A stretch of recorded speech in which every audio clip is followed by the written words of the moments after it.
Welcome back to another review of The Chosen Season 2, Episode 6.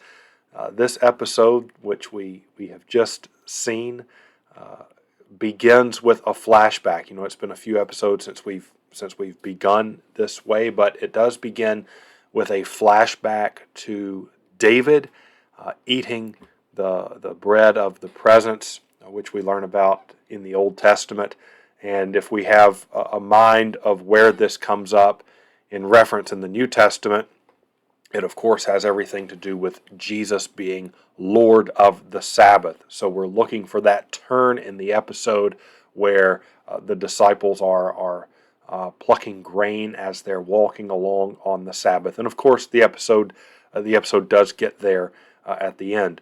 This episode, though, picks up right where episode 5 leaves off. We remember Mary Magdalene kind of going toward that red light, going back into her supposed old life, and Jesus sending Matthew and Peter to go look for her. So when we're going back to normal time, we see Peter, sleeping there in the hay. And of course, Matthew has never done anything like this before, so he didn't know quite how this would work, and he winds up with soiled clothes as a result, and he finds this very, very disgusting. And of course, at the end, there's a nice twist on this as well.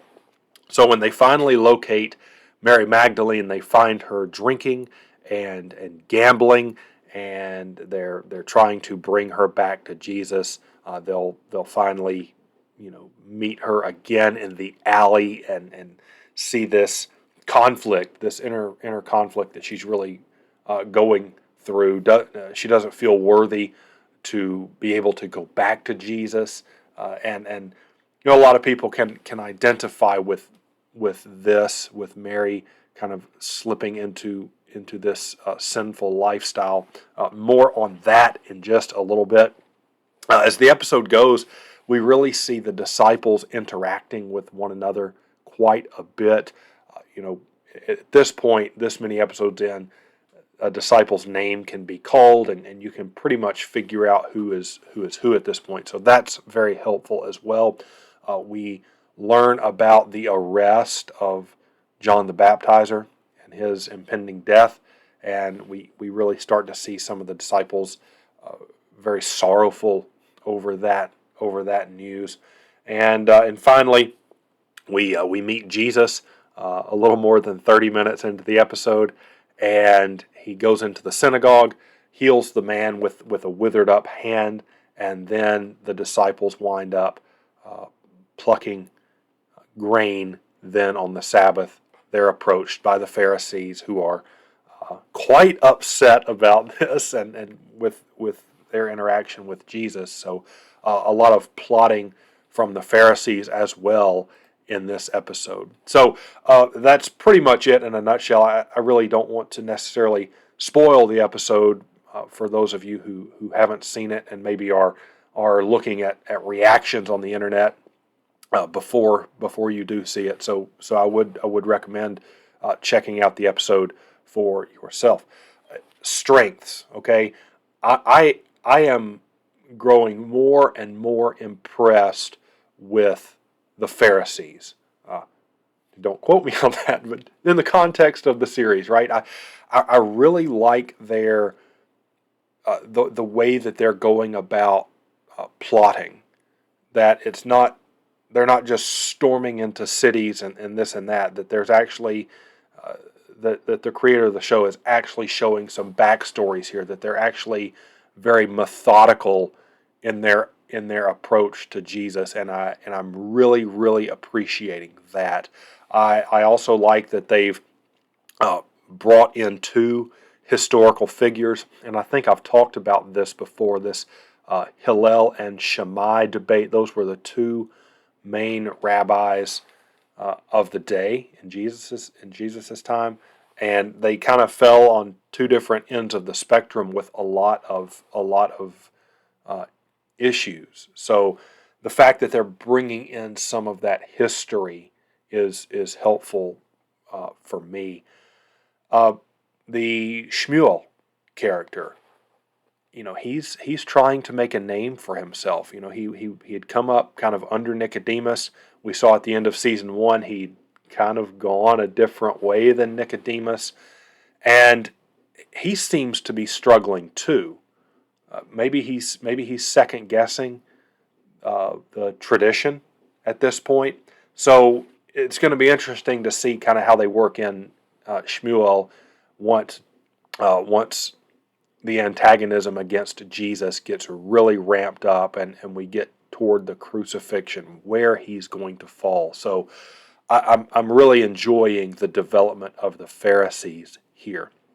Another really good thing about this episode, again, I continue to be impressed with the way they're bringing Matthew and his character along. From the very first time we met him, he had this huge problem, this obsession really with cleanliness, and we can even see that in the beginning of the episode once Peter kind of points out what's on his robe. Yet at the end, well, not even at the end, but when they find Mary and she becomes very sick, Peter says, "Well, let me get a towel or something of that effect." And Matthew is no longer concerned with cleanliness. He gets right in there in the midst of Mary's sickness and helps her. Right? So that's some pretty significant character development on Matthew's part. But again, he's not helping himself. He's not looking out for himself anymore. He's only concerned about Mary and her well-being at this point. So very, very, very well done with Matthew as far as bringing him along. He's getting it. He's understanding it, and that was very well done. As far as some things that I didn't necessarily appreciate so much with this episode, I guess I'm still having a hard time understanding why we're causing Mary to fall into sin.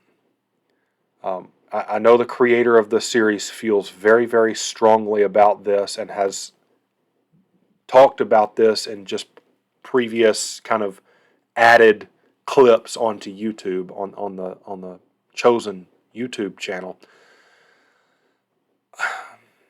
I'm finding it hard to figure out its place, and I know that people can fall into sin, right? I mean, just because somebody believes in Jesus doesn't mean they're perfect. It doesn't mean they're sinless, and it doesn't mean that they'll never fall into sin.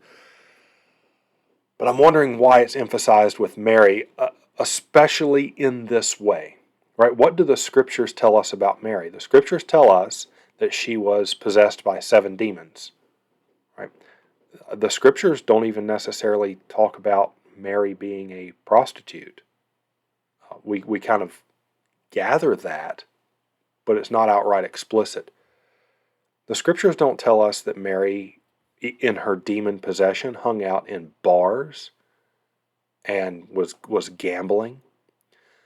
So I guess if they're going to portray a fall for Mary, why not a fall, not necessarily back into full-blown demon possession, but that to me would be a good start, especially because we do have scriptures that tell us about what demons do once they're cast out. Right? They're cast out, they go through the waterless places, not knowing where they can go, and then the demon comes to the realization, it's like, oh, hey, you know what? I had a really good place before. Why don't I go back? And he goes back and finds the house swept clean, so he gets more demons, even more evil than himself, and goes and seeks to take over. So there's an opportunity there to actually expand that text out with, Mary and Jesus about, not being led into temptation and this and that. But to cause her fall, to send her into a bar drinking and gambling, I mean, is there anything more late 20th and 21st century American Christian than to cause somebody's fall to be in a bar drinking and gambling? I mean, there are more sins, right? But I, I don't know. Maybe I'm too harsh here, but I just that story arc completely took the end of episode 5, and it basically devoured almost all of episode 6. And again, we haven't seen the entire series. We probably need to let this thing play out a little more.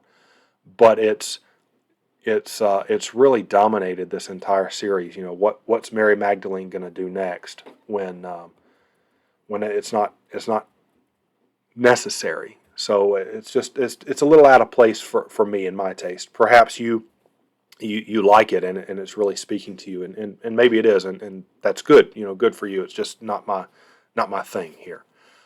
But that being said, the redemption arc is fantastic here, and very much unlike the scene with James and John when they, ask Jesus for forgiveness. They say they're sorry, and Jesus doesn't speak a word of forgiveness to them. He continues to rebuke them. Here, Jesus, embraces Mary and says, I forgive you. So extremely powerful. So the redemption arc of this is where you would want to see it, but everything that leads up to it, it's just confusing. And anyway, I'll leave that there. Finally, just another thing that kind of bothered me about this episode was at the end when Jesus enters the synagogue with his followers while the Torah is being read, and he just interrupts. Right? I mean, there aren't that many people in the synagogue, which, again, the synagogue would have been a very chaotic place anyway. Lots of people there. But Jesus just kind of storms in, almost more than doubles their crowd, and just interrupts for the sake of interrupting. And I'm not really on board with this either, making Jesus an antagonist. I mean, we know from the scriptures as Jesus interacts with the Pharisees and the Herodians and the Sadducees and others that there is great tension in those texts, but we don't necessarily see Jesus interrupting for the sake of interrupting. Now we see this when he cleanses the temple, but he's not. It seems like he's provoking here for the sake of provoking, and maybe it seems out of place because the story is flip-flopped, right?